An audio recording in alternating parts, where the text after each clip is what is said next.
because it's a closer shot. So if we have that, is that the correct image for you on your screen? Yeah, that's the correct image.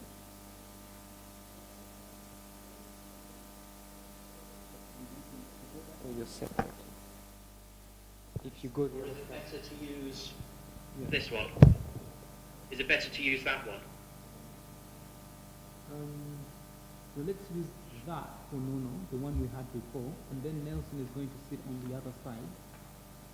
Then we can highlight mine when Nelson is speaking. Fine. Okay. Okay. So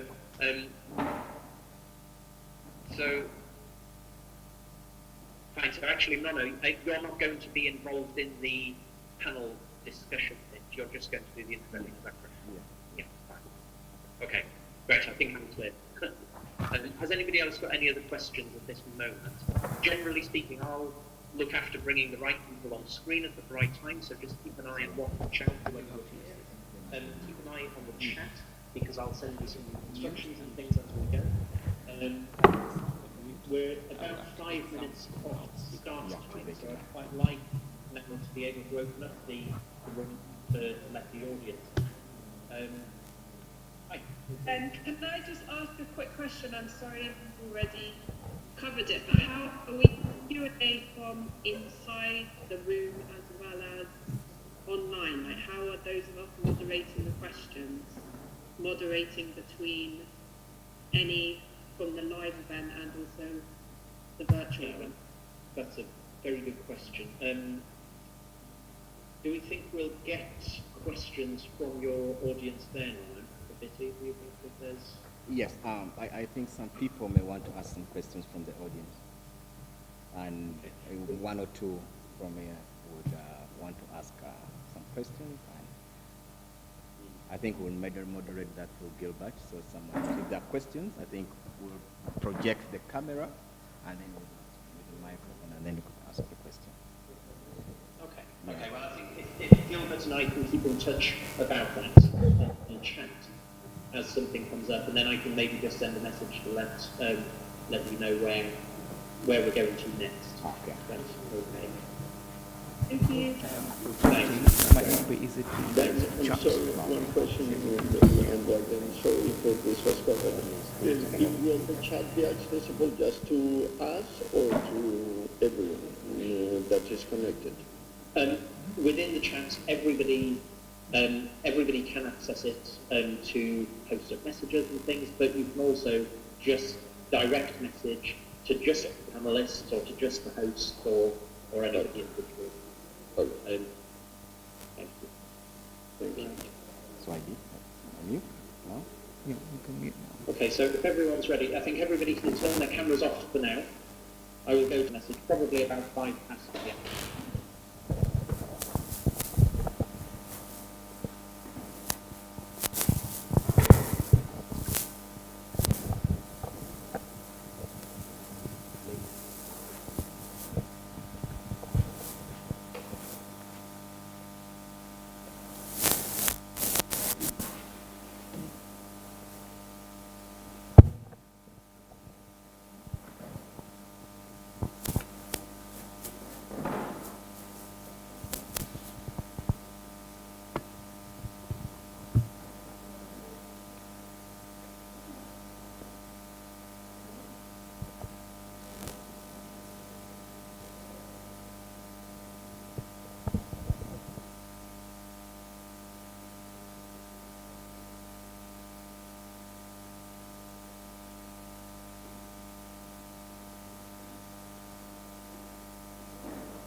Northern Uganda, this return, our prayer.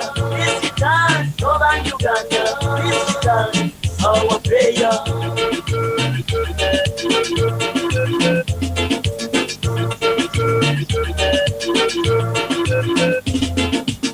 Tunataka amani, watu wetu wanalia usiku na mchana, kweli kweli, watu wetu wanalia kwa mama na watoto wanaona shida mingi, wana shida ya magonjwa, wana shida ya mamivu. Mungu wetu tafadhali tusaidie na shida zetu, watu wetu wanakufa kila siku bila makosa, wanalialia kila siku, tuna vita, vita ni mbaya usiku na mchana, mbio mbio mbio mbio, tumechoka kweli kweli, tumechoka kila sawa, mbio mbio, wandugu zetu wachakuwa, kwa nini munaua wareya, wandugu wetu wacha vita, mrudi nyumbani, kwa sababu sisi zote tunataka amani, sisi wote tuko pamoja kwa uhuru, sisi wote tuko pamoja kwa uhuru. This return, Northern Uganda, this return, our prayer. This return, Northern Uganda, this return, our prayer. Dialogue, Ituba, prayer fruits, our prayer. Wisdom, Ituba, prayer fruits, our prayer. I'm a warrior, freedom fighter, black people's me, fighting for freedom. What I do, what it do, black people's me, fighting for freedom. Run away, run away, without a miracle. What do you feel, sir? What do you feel? Without a miracle, Romeroa, Hagang Todo, Kaiwa, Kawanepe, Katin Monoto, Agamente, Serenen, Inone, Katin Monoto, Nero Pagoni, Serenen, Inone, Kampa, Tinita, Sound, some people's freedom fighter, I'm a warrior fighting for freedom. What I do, what it do, some people's fighting for freedom. What take home, the Rastafari, what Allah, argument, Lord of us, Lord of us, Lord of us, about my people.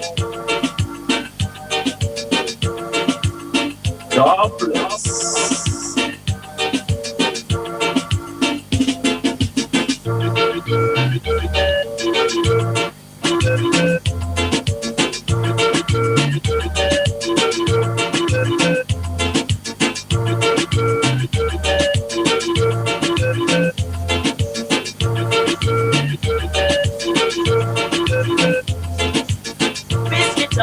Northern Uganda, this return, our prayer. This return, Northern Uganda, this return, our prayer. Dialogue, Ituba, prayer fruits, our prayer. Wisdom, Ituba, prayer fruits, our prayer. Dialogue, Ituba, prayer fruits, our prayer. Wisdom, Ituba, prayer fruits, our prayer. This return, Northern Uganda, this return, our prayer. This return, Northern Uganda, this return, our prayer. This return, Northern Uganda, this return, our prayer. This return, Northern Uganda, this return, our prayer. Dialogue, prayer fruits, our prayer. Wisdom, prayer fruits, our prayer. Dialogue, prayer fruits, our prayer. Wisdom, prayer fruits.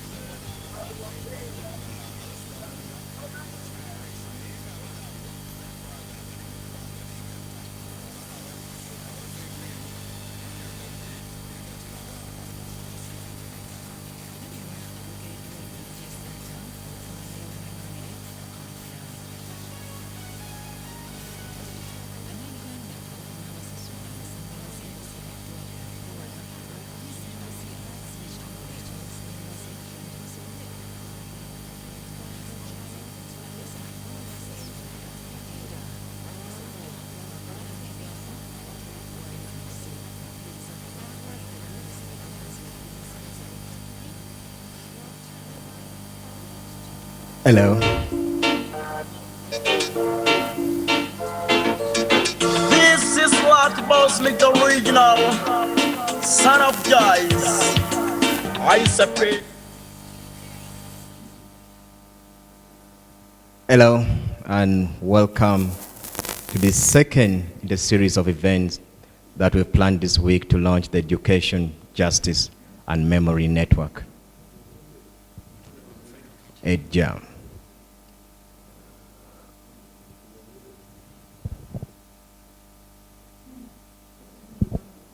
We are delighted to have attendees with us from around the world to join our conversation on education and its connection to justice and memory. EdJAM is a network built from a shared conviction that education about past violence and injustice and their enduring legacies in the present is necessary in order to build a more just future, where all learners can flourish. My name is Francis Nono, a partner in the EdJAM network, thanks to my work as the manager of National Memory and Peace Documentation Center of the Refugee Law Project in Uganda. We'll share a bit more about EdJAM at the end of this session with a short video, but for now, let's have the conversation to begin.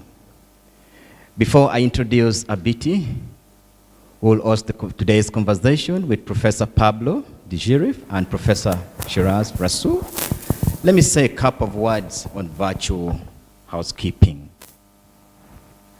The format of the event is that we'll be treated to the conversation, reflection between Abiti, Professor Shiraz, and Professor Pablo on the process, possibilities, challenges, meanings of justice for approximately 40 minutes, after which point we'll open questions from our attendees.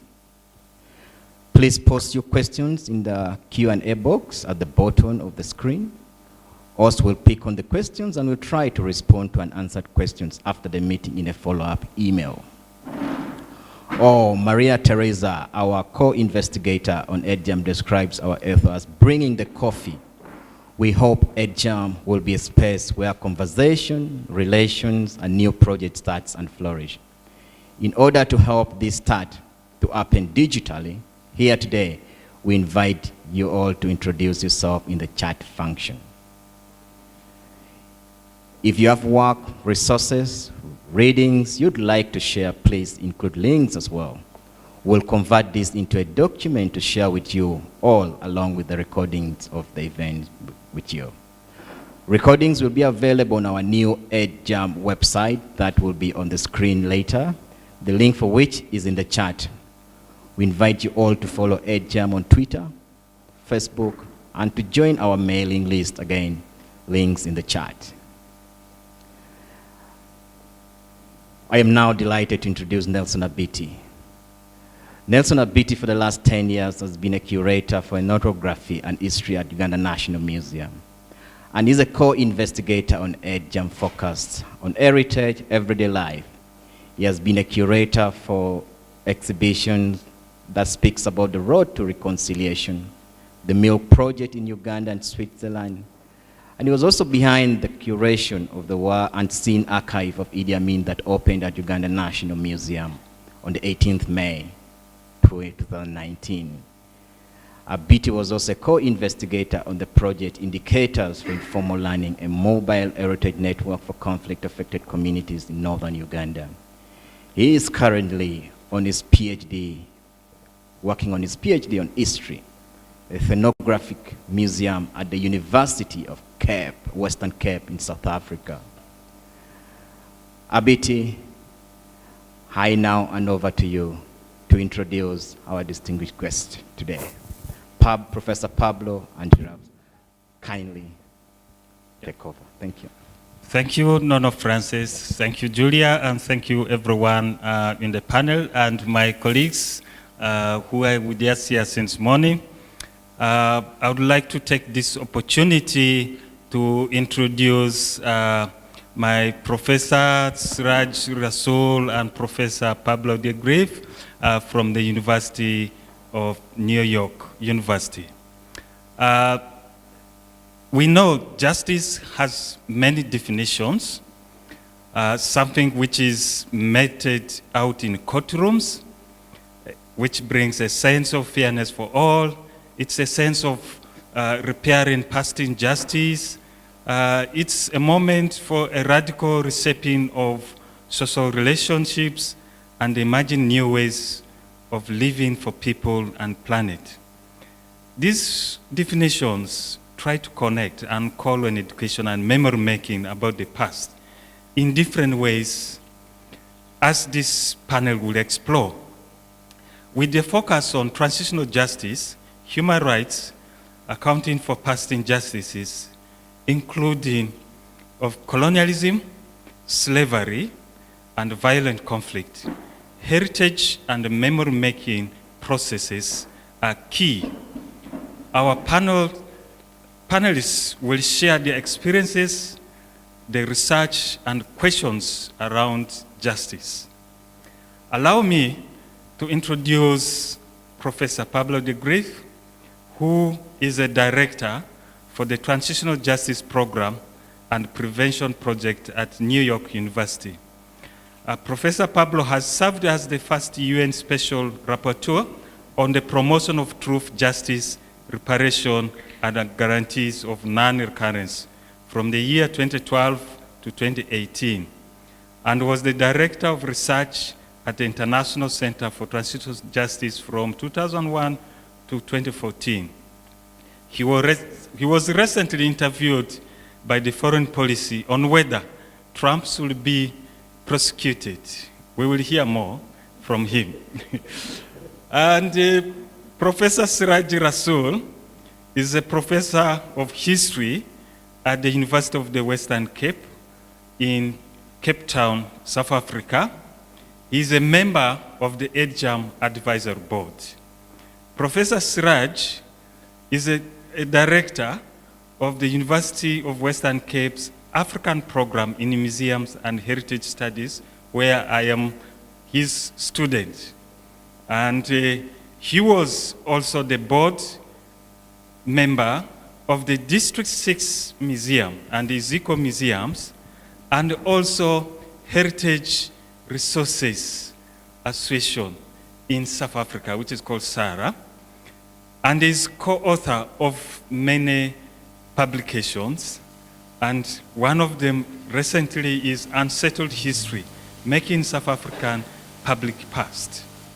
So in this regard, we are going to engage with the two professors, as many of you participants are going to listen to them. But both of you, we will share, we will begin with Professor Pablo, and then Professor Siraj will follow within shortest time.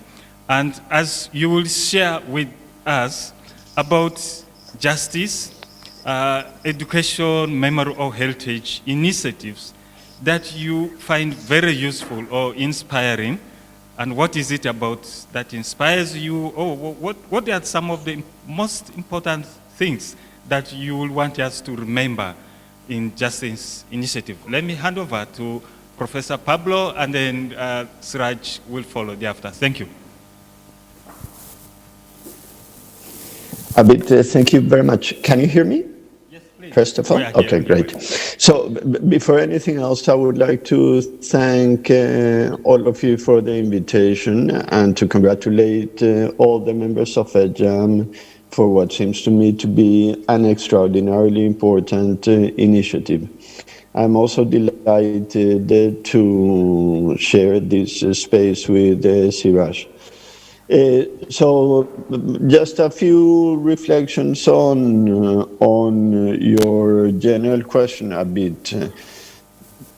I am not an expert on education, and I do not speak as such. I have spent the last 25 years of my life both doing research and trying to promote ideas around transitional justice.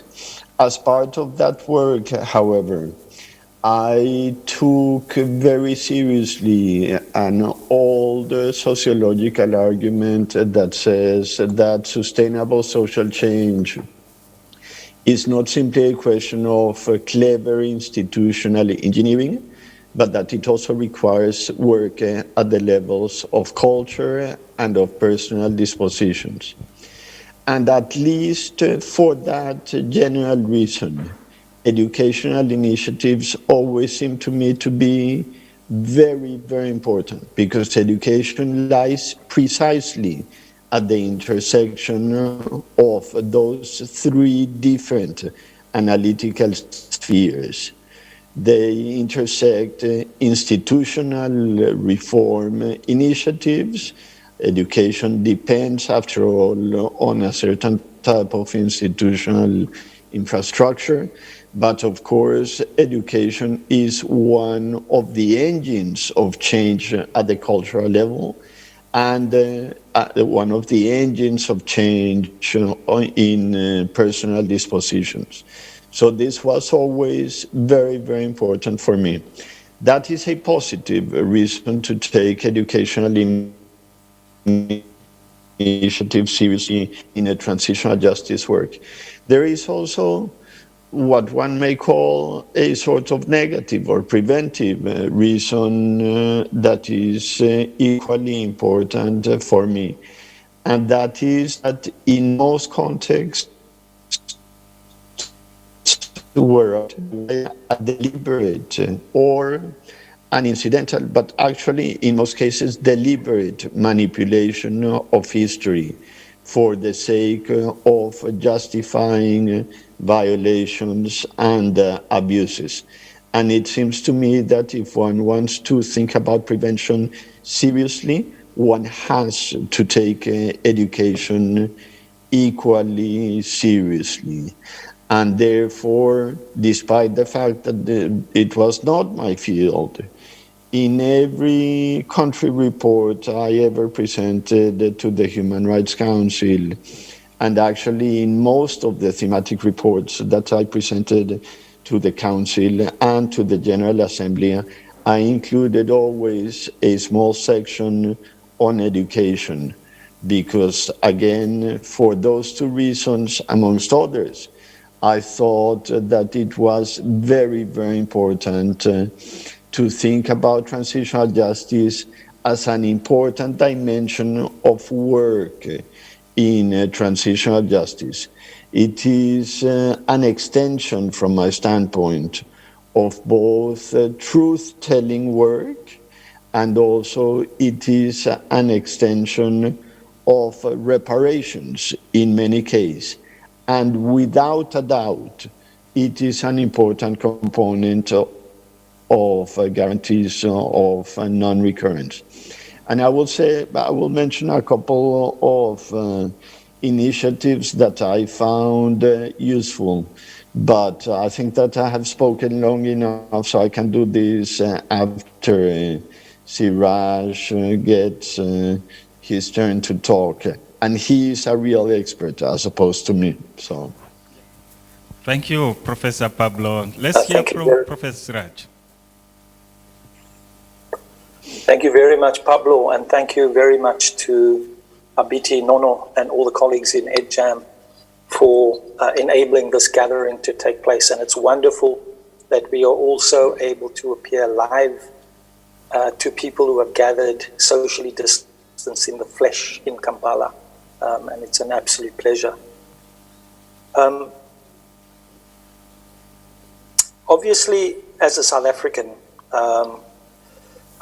my reflections would need to start off with the achievements and the limitations of the Truth and Reconciliation Commission in South Africa, which was intended to be a project that combined truth-telling with providing a vehicle for amnesty.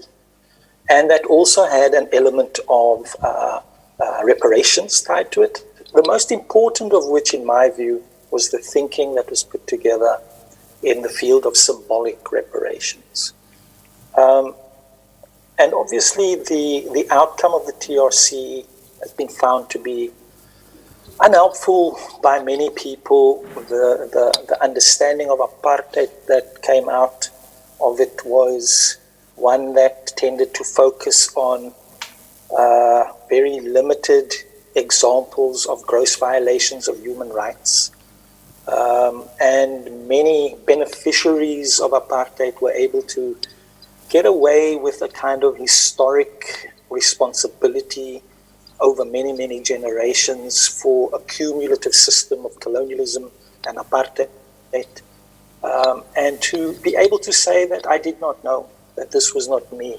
Apartheid was something committed by the most heinous, shadowy members of the security forces and so forth.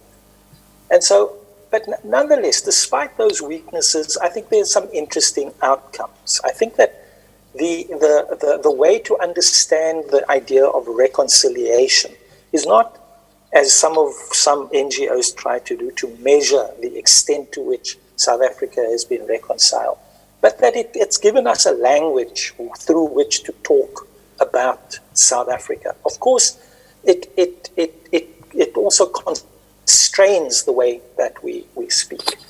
For me, the most significant achievement of the justice work that has come out of the TRC, and that is tied to symbolic reparations, and it's also tied to one of the main characteristics of the life of the TRC, and that is the centrality of the dead body, the mutilated body, the dismembered body, and the missing body.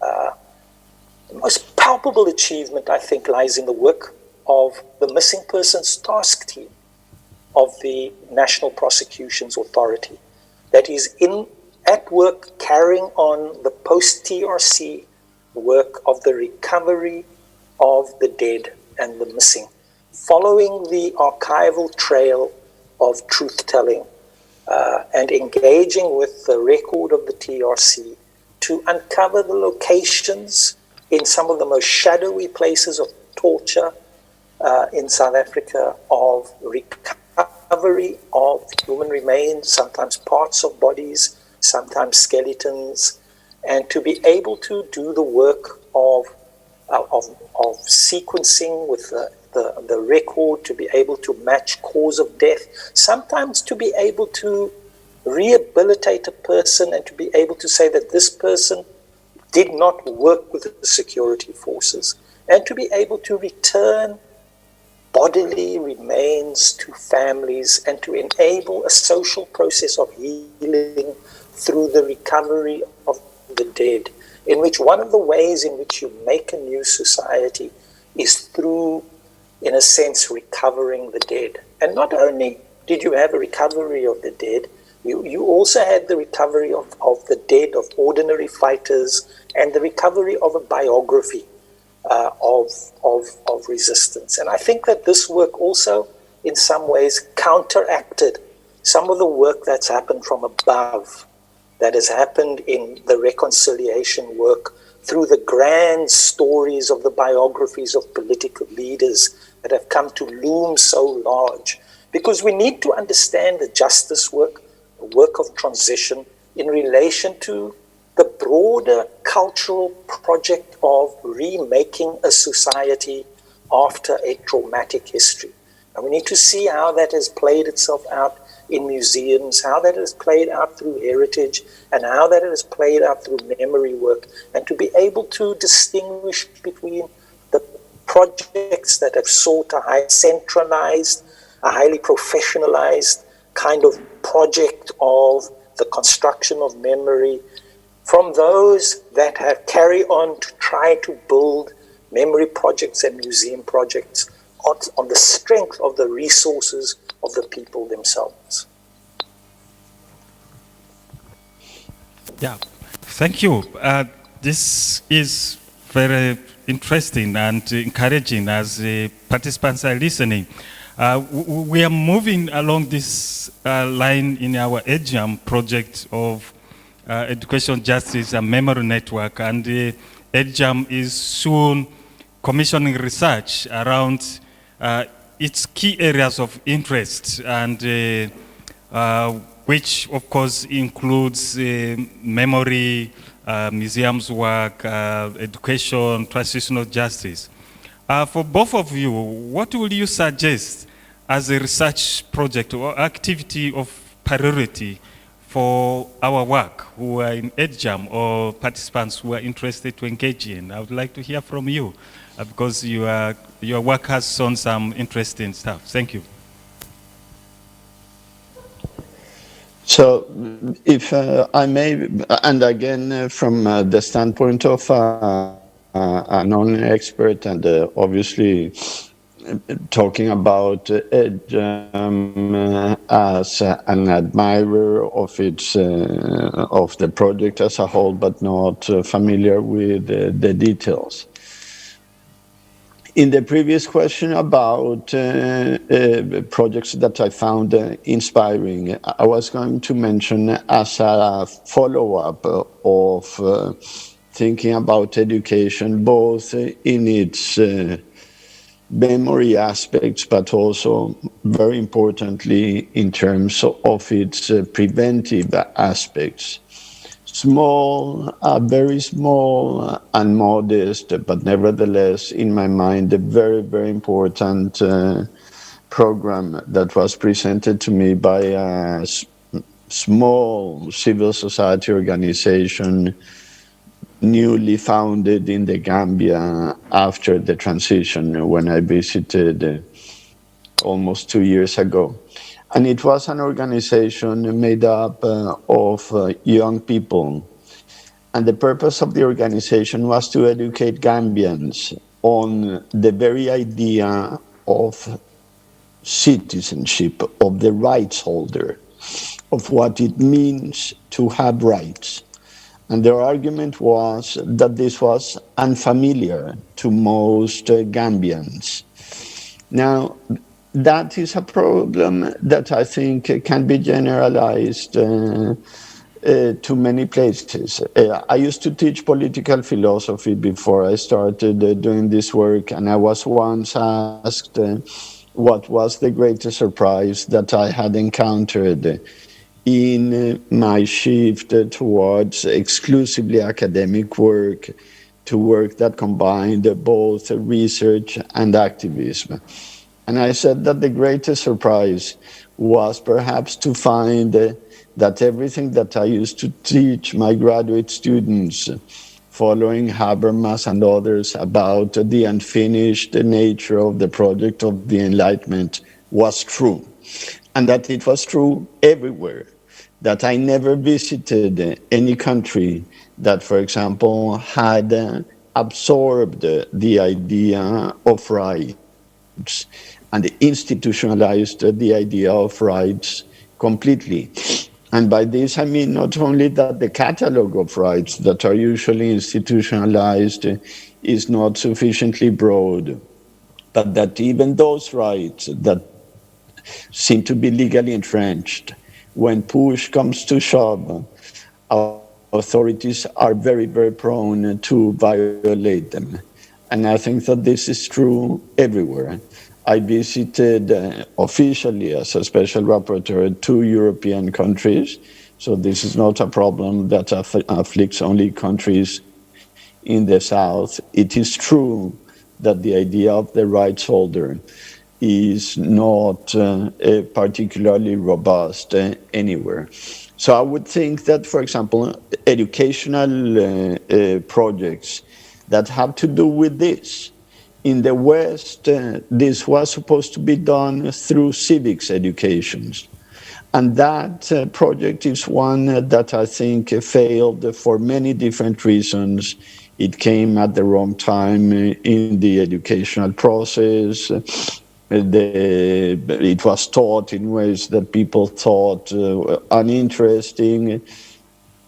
In any case, it didn't have a practical application for kids that were in middle school or in high school. Another good part of that work used to be done by labor unions. And that was very, very important work. Labor unions educated their membership not just on labor rights, but on rights generally speaking.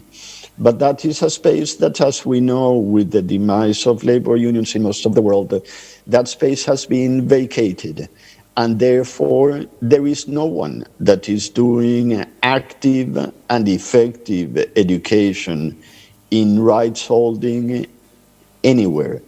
And it seems to me that this is fundamentally important, and that it is fundamentally important not just as a structural dimension of life in society, but that the history of how institutions have dealt with rights holders is important. So, for example, in Spain, to go back to what we now consider to be a well-established democracy, I insisted that the judiciary should learn a lot about the role, the shameful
From my point of view, if it's okay with Abiti, if I can continue there, I think that the museums present very interesting spaces to think of as locations of research project, because they are very particular kinds of knowledge organizations. And right now, museums are the location of some of the most important struggles in the world to undo deep colonial legacies. We have a huge debate that is underway around restitution and repatriation, and that is about to be taken up as a major project by the African Union. There's talk of a conference, there's talk of a commission into restitution.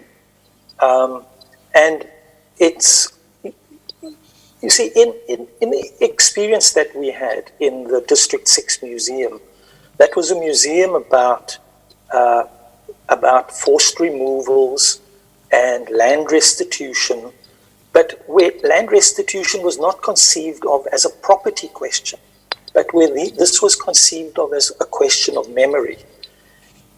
In our experience, it was very important to make sure that people understood their experience under apartheid in relation to longer histories of racism. And so in a society such as Uganda, a society such as Rwanda, I have learned from Abiti and from other colleagues that you can only understand the violence that people experienced in the last few decades if you take it back to the very formation of colonial rule and the ways in which people were divided into members of tribes and members of races. And so museums are in a site of very intense and important struggles right now. And it's so if you take societies in Latin America, like Colombia and so forth, in order to deal with the violence that happened in recent decades, you have to go back to the originary violence against indigenous people. You have to go back to enslavement. And so it's being able to have people work with a longer history of violence, a longer history of racism, and to be able to present outcomes and possible solutions that promise to have such a radical effect on these relations and legacies. This is something that restitution, for example, offers, where restitution is not simply the physical return as an event, but restitution offers the possibility of a reconnection, a kind of social healing, and the possibility of people being able to re-narrate their lives. Because what you're talking about is the possibility of the completion of certain forms of sovereignty that were quite frankly unfinished. So if we're talking about how to build societies, how to build a world after colonialism, this is the work that we have to do. And the violence that we deal with in our transitional justice work, in our memory work, in Uganda, in Colombia, in South Africa, in other places, have to do with these larger questions, without which we will not be able to put in place the forms of healing that are required. And we have to emphasize the energies, the resources, and the capacities of local people, because this isn't just about another form of citizenship in the form of governing and regulating people. That's exactly right. If I may add something to Siraj's point. I am speaking to you from New York, and the US is offering almost weekly compelling arguments for the point that Siraj was making. The sort of healing of social relations in this country is totally impossible without understanding the legacies, the long legacies of slavery in the country. And unless the country is willing to reckon with its past in a way that it has never done, it will not be able to achieve a minimum form of social healing. And as Siraj put it eloquently, to complete a project of people's self-determination and the completion of an idea of citizenship that is not a citizenship in the regulatory sense, in the sense of in which immigrant lawyers talk about it, but in the sense of that constitutionalists talk about this, the very possibility, the right to have rights. This is a project that cannot be completed in a context with such a fraught history as the United States without a reckoning with the long legacies of slavery. But there's nothing peculiar about the US in this respect, except for a discussion that I don't think we need to get into. It's self-understanding in terms of exceptionalism that is belied precisely by that history. The truth is that I speak from New York, but I also speak from New York as a Colombian by birth. And I think that what Siraj pointed out about the possibility of understanding the Colombian conflict and the need to go back to its original roots is also correct. And the general point is, we know that just as human beings share a social space, that social space happens to have a very, very important temporal dimension. And there is no 0 point. It doesn't matter how much we can will it. We cannot get people to forget things that played a very important role in structuring their experience, structuring the way that they relate to one another, and that importantly have huge intergenerational effects. And the only way to address this is by confronting the past And one question for all of us is to find effective ways of doing this, not just in terms of formal education, as important as that is. The important question for us is how to socialize knowledge about history for the public at large, because it is not just the future-oriented project of educating children so that they have a proper understanding of the history of their country. The question is how to educate everyone who is sharing this social space and this social time now, and whose social relationships have been affected very, very deeply and inevitably by a long history of very deep inequalities and very, very grave abuses and violations that have to be made up.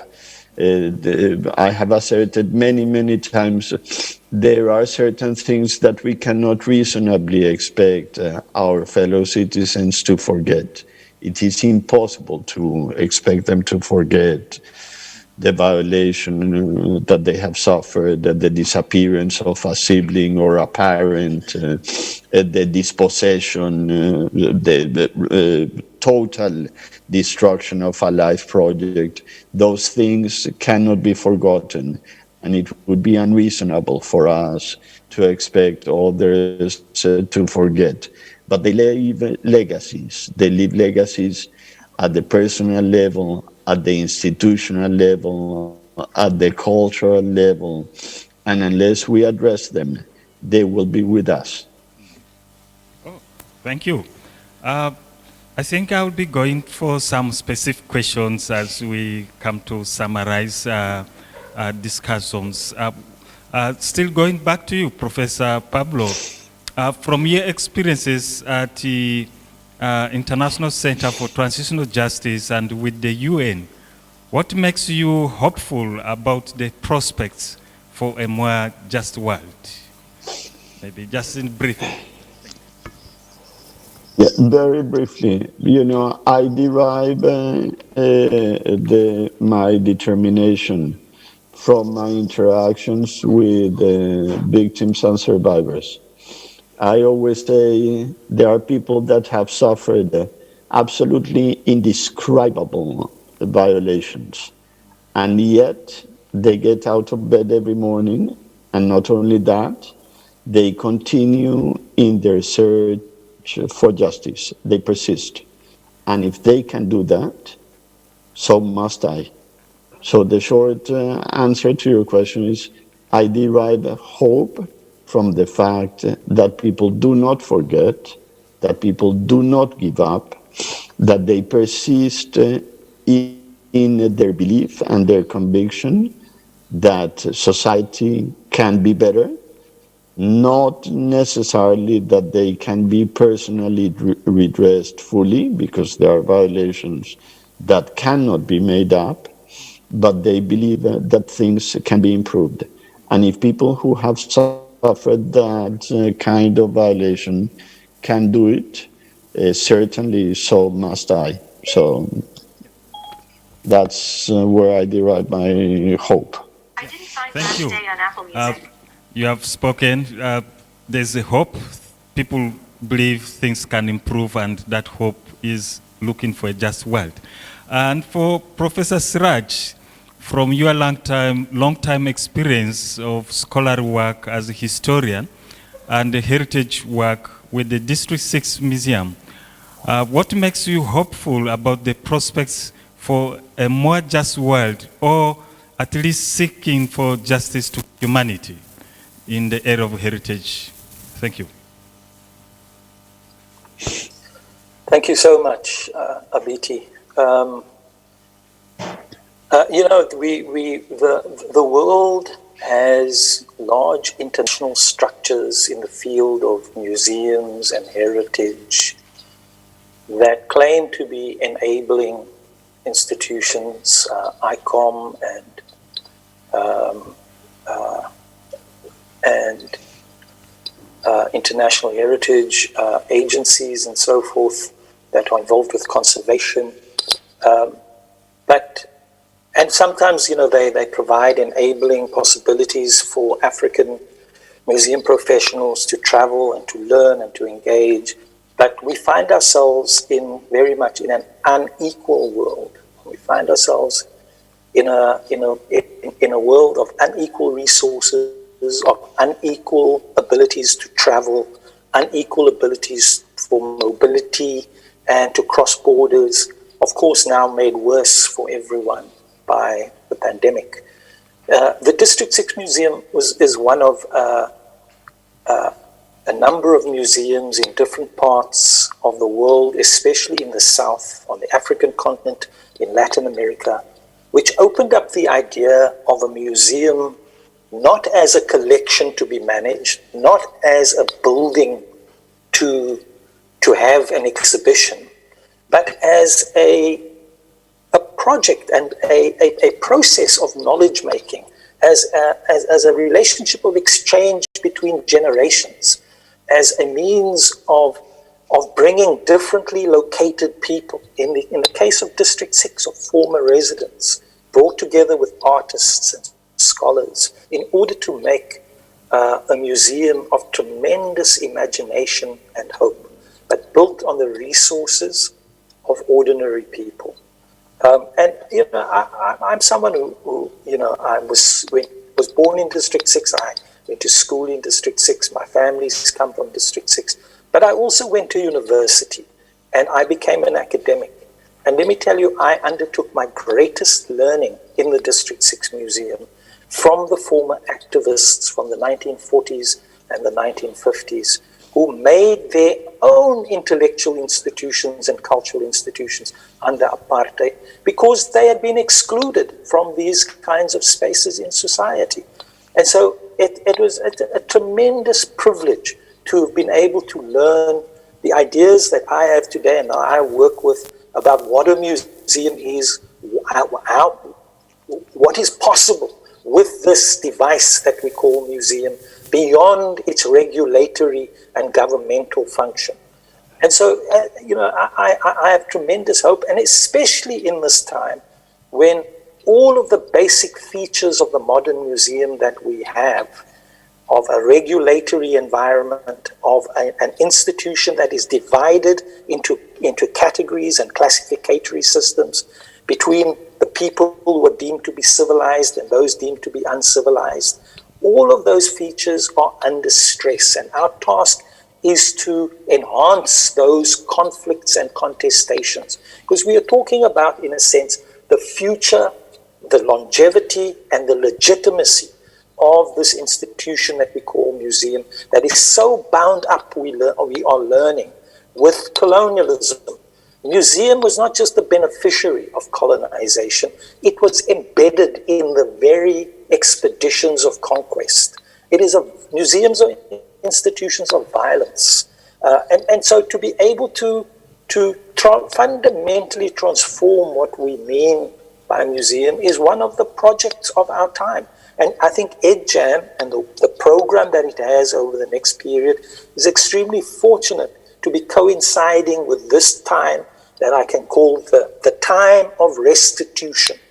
So that we're not just talking about how objects and artworks in European museums became entangled and our societies have been entangled with each other through colonial histories. No, you're talking about looking colonialism squarely in the eye and undoing those legacies. The work that has to be done to undo those long-term effects, that enduring, almost unshakable nature of colonialism and racism is very important work that we have to do.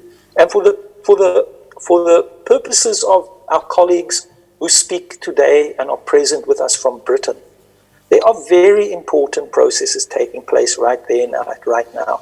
There's the wonderful project that's been taking place on researching the records of the Compensation Commission from 1834, where we learned that it was the slave owners, the owners of enslaved people, who were compensated by the British government when they lost their property, when the slaves were emancipated. And that was for enslavement in the Caribbean, at the Cape, and in Mauritius. So you're talking about legacies of beneficiation from these resources that permeate British society, and where you have a kind of a forensic inquiry into what that has meant in Britain, what it has meant in Scotland. And so projects of this nature are important for us to be able to look forward to upon the possibility of healing. And so it's we are in a time of activism. We are in a time of activist scholarship, and that this is scholarship that is tied to the emancipation of the people of the world. Yeah, this is great, and I think I'm learning a little bit much more here. I think both the speakers have brought out onto the idea of projects that bring healing. And I think this is where we need to think around. And both of them have talked about issues, questions about colonialism, questions about slavery, and the question about restitution, which many Ugandans are beginning to understand. What does it mean to restitute? It's not about returning the objects. It's about building relationships and bringing healing. I would like to still ask one or two more questions as we conclude this discussion. Still back to you, Professor Pablo. How do formal transitional justice process interact with the local understandings of and the needs for justice? Just maybe briefly, and yeah, thank you. This is a difficult question, and I'm not sure that transitional justice practitioners have been particularly good at providing the answers, to be perfectly honest. Transitional justice is a field that became formalized in a relatively short period of time, and this for many different reasons, including, of course, that it coincided, it grew up, took shape in the same period in which the world was becoming increasingly globalized, information traveled very rapidly. The great advantage of this is, of course, that the curve of knowledge in almost every place was extraordinarily steep, and there was a great deal of learning from one case to another. South Africa learned a lot from Latin Americans, particularly through two very important meetings that took place in South Africa that invited Latin Americans. They were wise enough not to copy but to modify. But nevertheless, there is a great deal of information exchange, and now this has been accelerated immensely, not only through the internet, but through academic programs, of which I am a contributor, as well as Siraj, that train people like you, Abiti, amongst many others. And there is something extraordinarily positive about that type of formalization. However, all processes of formalization carry with them the risk of providing a great incentive towards the replication. After all, processes of professional accreditation consist ultimately in demonstrating your mastery of existing material and your ability to do with that material something that is considered to be equivalent to the demonstration of competency. And therefore, there is such a thing, despite the rhetoric about not having a cookie-cutter approach. Transitional justice does have something that looks suspiciously like a cookie-cutter approach. I am fond of saying that the recommendations that transitional justice promoters, including myself, historically gave in Buenos Aires are suspiciously alike the recommendations that they gave in places like Kinshasa and Bujumbura. And that means to me that we are not being sufficiently context sensitive. And of course, the point is not to reinvent the wheel for every new case. The point is that we do need to pay much more attention to the context in which the measures are being implemented, and to be very careful about keeping the focus of our work on the answer to the question, what is the most effective way of satisfying the rights to truth, justice, reparations, and guarantees of non-recurrence, rather than to the more technocratic question of what's the best way of establishing yet another truth commission, what is the best way of establishing yet another prosecutorial mechanism, or yet another administrative reparation programs. So focus on the basics, on the elements, on the satisfaction of rights, rather than on the familiar tools. I think that this is fundamental, and this will make us much more attuned to local resources that have traditionally been undervalued by a technocratic attitude towards transitional justice. I take some consolation from the fact that transitional justice has become more attuned to questions about participation, but we still have a long way to go in that respect, because participation is usually conceived as a one-off opportunity to consult with victims about what they want.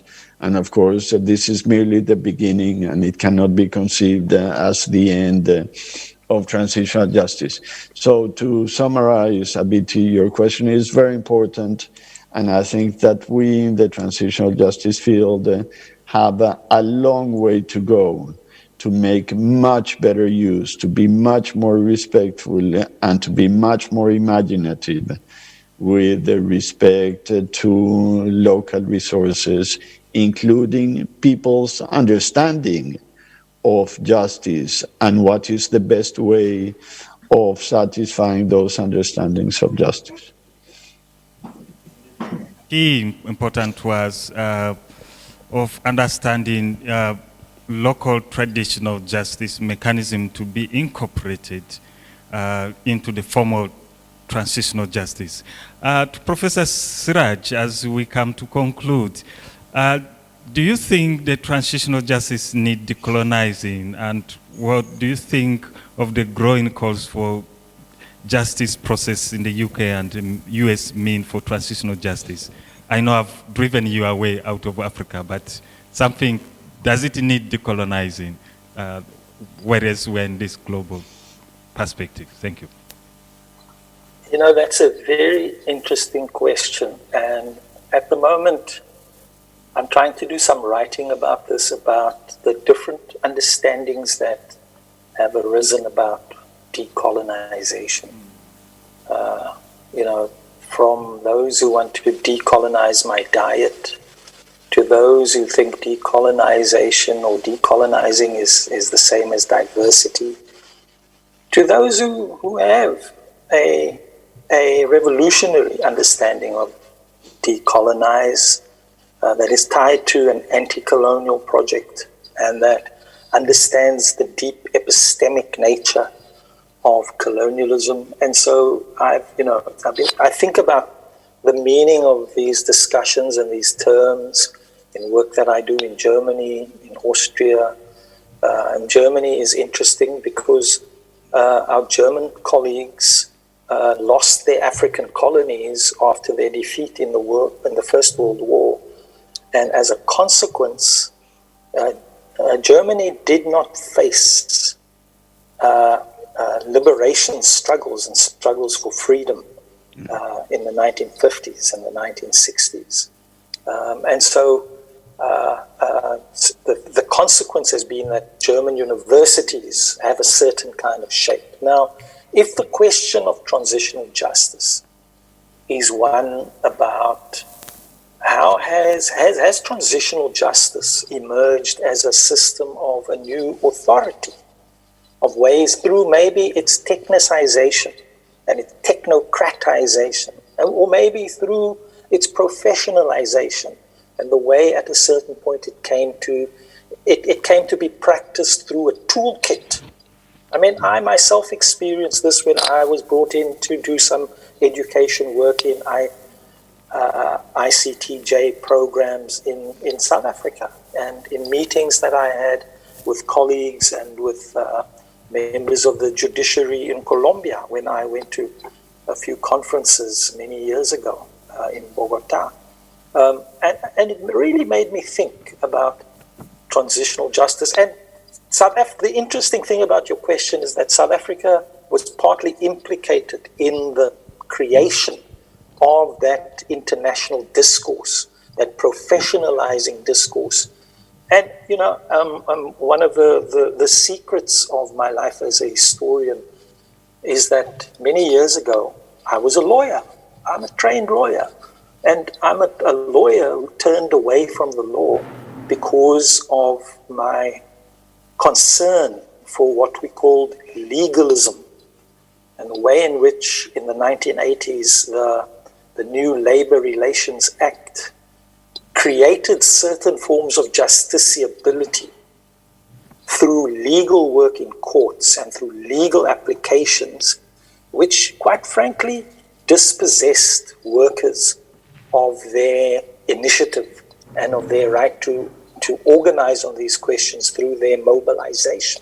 So sometimes a legal process is also a disempowering process. So I think Pablo is absolutely correct that transitional justice needs to be attuned to the ideas and the needs and the resources of local people, but also not just to include them through their voices, but to include their resources, their ways of knowing, and their experience of life into shaping the way in which these projects are held. Because our concern is in order for the lessons of trauma and recovery, of remaking people and remaking society after experiences of violence and authoritarianism, you know, the outcome thereof must be the empowerment of people to take control over their own lives, so that they don't just become the beneficiaries of outside experts and of resources that simply flow in one direction from outside. And then ultimately, that decolonization we're only going to see it happen once societies of the South are brought in to assist with addressing the kinds of problems of the West that I have drawn attention to, such as the legacies of the Compensation Commission, such as the restitution work that is happening now, in which we have a little bit too much of restitution thinking that is framed as European gift-making. That will not succeed unless it is predicated on African claims and on African claims-making processes. Because our objective here is the empowerment of our people. Okay. Thank you both professors. We are proud to host you this afternoon. We are just going to move to the session of questions and answers, and I'm just handing back to Nono Francis. Pleasure, Nelson, and thank you for the insightful conversation, and thank you, Professor Shiraz, and thank you, Professor Pablo. I mean, this was insightful. We'll get into Q&A section. In Uganda, as I've told you earlier, we have participants in the in one room, and probably would get one question, one or two from the participants here, and then later we could pick some. Caroline would support in having some online questions as well. So maybe if there is any questions to our distinguished panelists, this would be the time from the participants in the building, and take one or two before we could return to Caroline for the online one or two questions as well.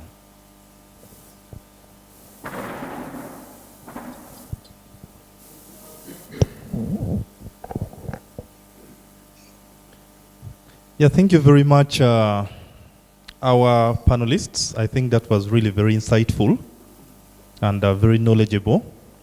My name is Lino. I'm the director and founder of an organization called the Foundation for Justice and Development Initiatives. We run a small memory center in a village called Lukodi in northern Uganda, which was initially popular, but it's suffering a bit. That's a longer story. We'll talk about it later.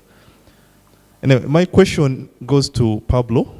You made a very interesting comment on local approaches to memory. You said we shouldn't focus on which one is the best, but rather we should look at what should be done right for the victims, what justice mechanisms should be there. And I actually agree with you. But I would like to shed more light on that. What do we do in situations where local communities that experienced events like massacres are demanding for memorial initiatives, for local initiatives in their communities, for example? But at the same time, you find that there is lack of political will from duty bearers like the government, who really have to, reach out to them and implement these justice mechanisms for them. So they are caught in the middle because they don't have the local initiatives for memory, but at the same time also the government is not taking responsibility to provide reparations for them. So in that situation, how do we solve that dilemma? Thank you. Thank you, Lino, for the question. I would probably have two questions and then hand it over to Professor Shiraz and Pablo to answer. Thank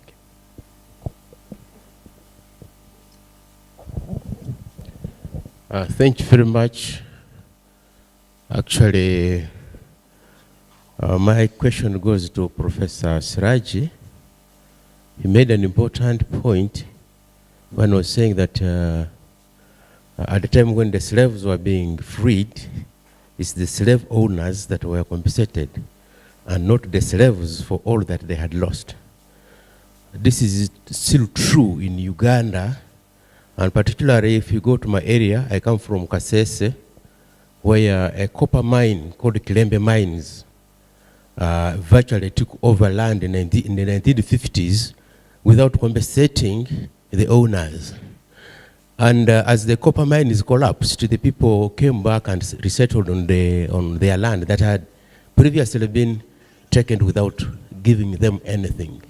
But today, it's the mines are demanding that the government compensates for the land lost, instead of compensating the citizens who are occupying the land that really suffered, and they lost so much in as being evacuated from their land without compensation. So, Professor, I think you need to expound on this, on really how such a kind of current day injustices can still be addressed. Who to talk to?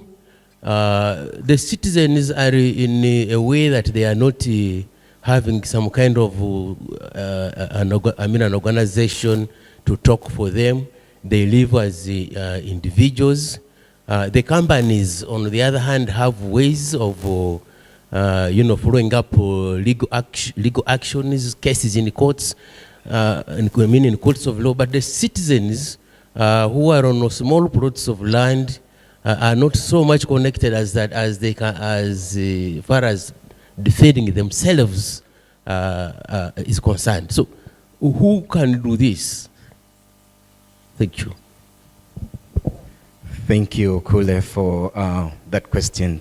I think as agreed, I think we'll have 2 questions from the participants here, and then we'll have another 2 questions later online. But before I hand over for the online questions, I would probably want to give opportunity to Professor Pablo to start on Lino's first question, and then later Professor Shiraz. Thank you.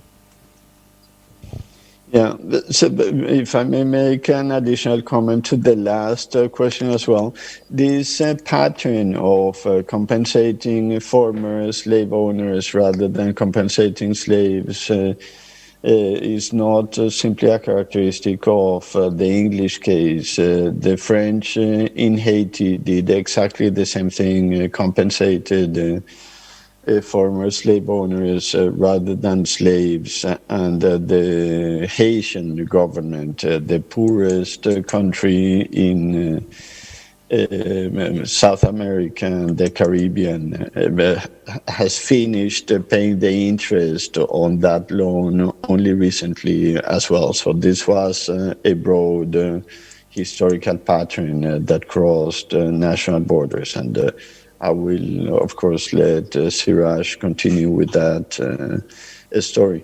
On Lino's question, I wish, Lino, that I had a better answer than I do. In my experience, there is no government that comes to the implementation of justice measures in a totally spontaneous, voluntary way. Governments are brought to do this through the pressure of civil society organizations and the members of civil society broadly conceived. There are very, very few that take on this cause by themselves. So I find that there is something unfair about this. People who have suffered need additionally to take on the fight for the recognition of the violations that they have endured and that they have suffered, for the reparation that should accompany, that should follow those violations, and for the implementation of the rest of the transitional justice measures, the satisfaction, after all, of questions that are not of charity, not of solidarity, but of rights. But the sad truth is that it is only through activism and organization and claims raising that governments in the end do this. And this is, I think, a sort of ironic time, because you see on the part of power elites in different parts of the world a drift away from considerations of rights and justice. And on the other hand, simultaneously, greater and more powerful and more effective and more organized and yet more decentralized social activism in favor of justice-related claims. So there should be absolutely no question about which side I hope will end up getting the upper hand. This is just a sort of encouragement for what has worked in the past, which is persisting in the struggle on the basis of the fact that, again, there are certain things that we cannot reasonably expect fellow citizens to forget. So I wish you the best on your struggle. And in many ways, I want to think that history is on your side. The struggle may be long, but People do not forget. I have never seen a country in which people in the end have said, oh, I simply give up on this. No, causes go through ups and downs. The progress is not linear. The curve is not a neatly ascending one, but nevertheless, people persist. And I think that this is the clue. So I wish I had a magic formula, but I don't. I just have a great deal of respect, and I think that there is both at the national and the international level a great deal of support for causes like yours.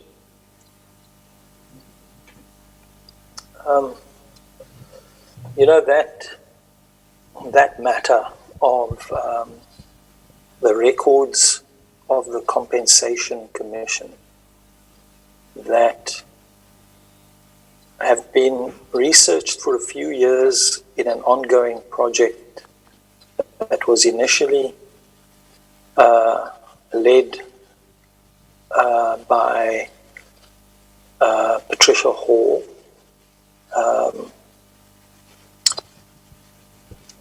at the University College London, and you know it's grown into a big project that has the absolute records of which families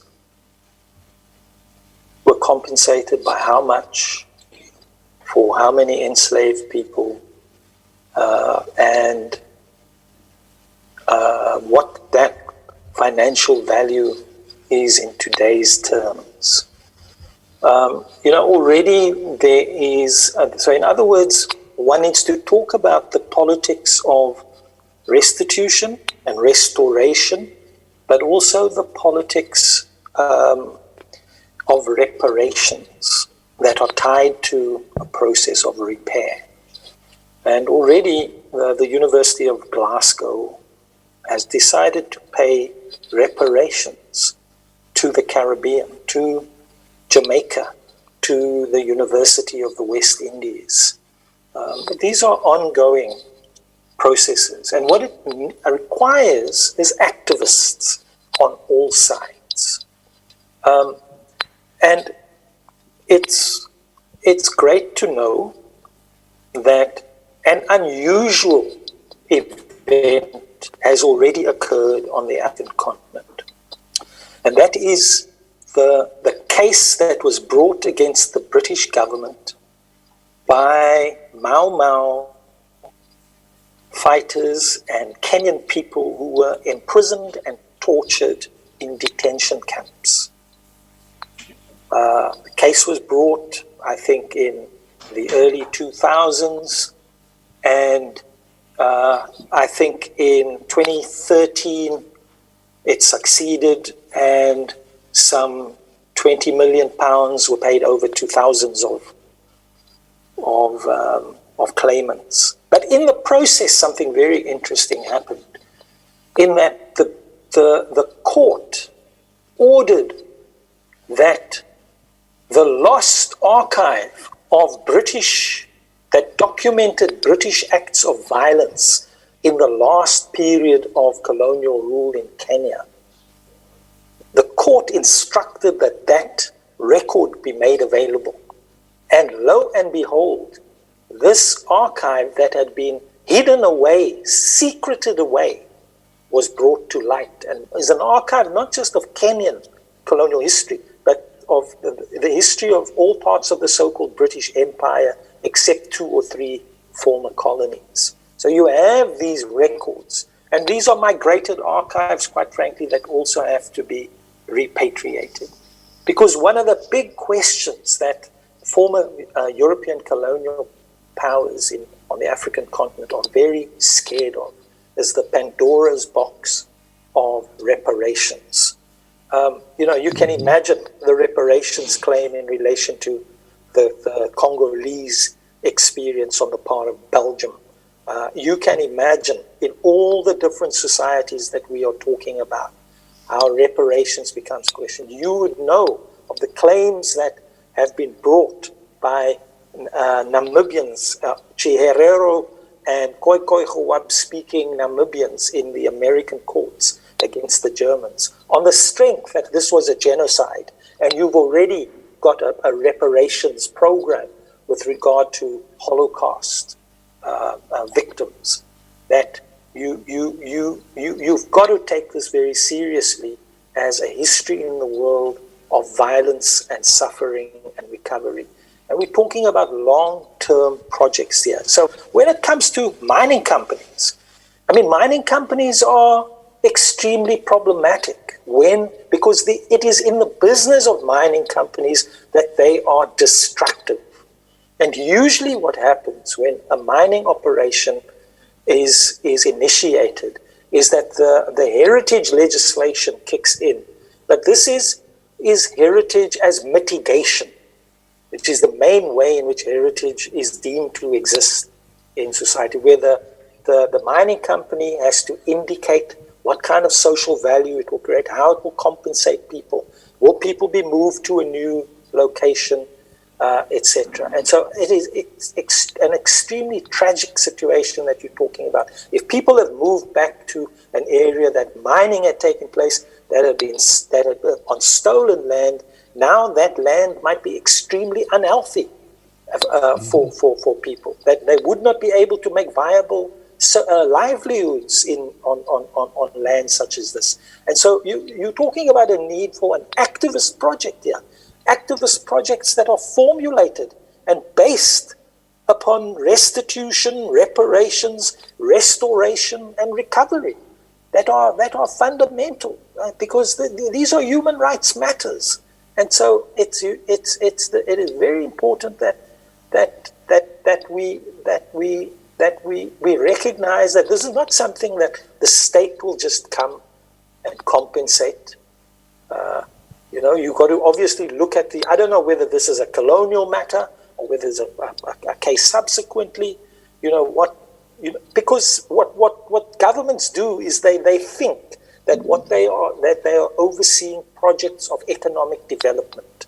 And often that economic development is at the expense of the people. And we must never make economic development a goal unless it is able to demonstrate how the people and their livelihoods will not be adversely affected. Yeah. Wow. I just posted on the chat the website of an upcoming conference precisely on this topic of European colonialism and reparations, which I encourage all of you to take a look at. It will take place over 3 days and maybe one of the most comprehensive efforts to deal with the issue that is going on right now. So it's on the chat. Thank you. Thank you so much, Professor. Thank you, Nelson Abiti. And thank you to you, Professor Pablo and Shiral, for this enriching conversation. We hope and definitely will create space, that EdJAM will create space for this conversation to continue, including through research project that EdJAM will commission. We have a short video, a short closing video, and it's my pleasure that I can play the video right now.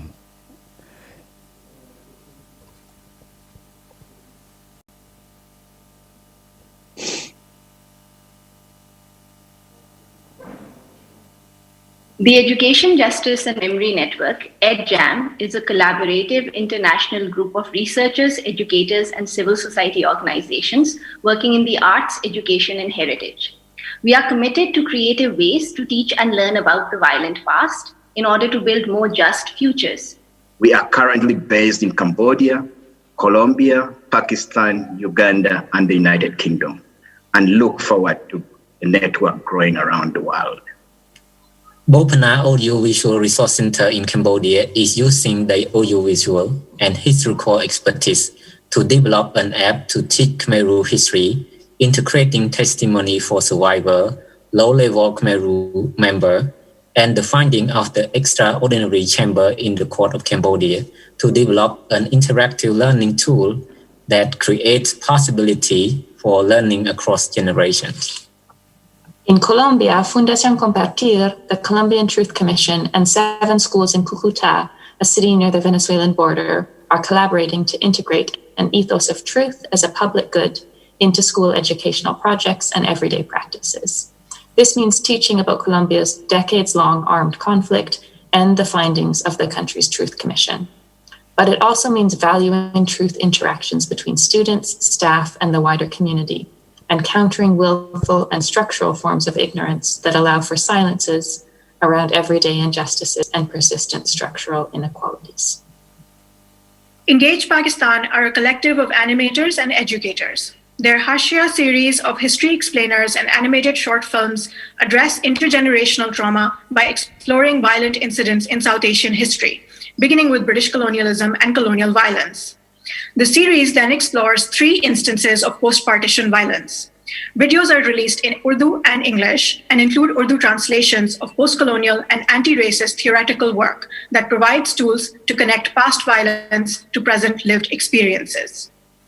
The National Museum of Uganda is working in collaborations with the National Memory and Peace Documentation Center based at the Refugee Law Project in Makerere University to develop a traveling exhibition that will visit schools around the country.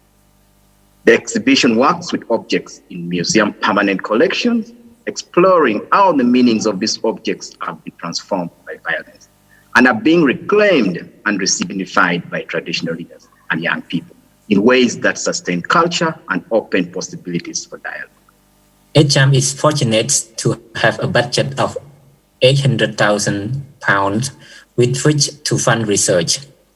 We will issue 2 calls for proposals, one for projects with a maximum budget of up to £30,000 and a maximum duration of 12 months, and a second call for larger projects up to £150,000 with a maximum duration of 18 months. The first of these calls will be released in June 2021. This call will prioritize research led by colleagues in the Global South and is also open to early career researchers and researchers from minoritized and underrepresented groups in UK academia. We are interested in funding both applied and conceptual projects. This means we will fund projects that make practical contributions to teaching and learning practices and develop creative outputs like those that our partners are working on, as well as projects that are more academic or theoretical in nature. And of course, we are interested in projects that do both. We welcome application for civil society organizations, artists, and activists, as well as from researchers based in universities, and encourage collaborations across these venues. Please get in touch with questions and to get involved and follow our work on our website and on Twitter. Wow, thank you so much. As I conclude, I'd want to thank our wonderful panelists, the Professor Nelson Abiti for hosting the conversation, Professor Pablo and Professor Rasul for their generosity. For me, I believe it's a unique opportunity for EdJAM to have these wonderful panelists. It's not every day that you get to hear from the 2 professors. So we are very, very grateful as EdJAM, and we'll continue to have these conversations, create space where we can dialogue and have conversations like this today.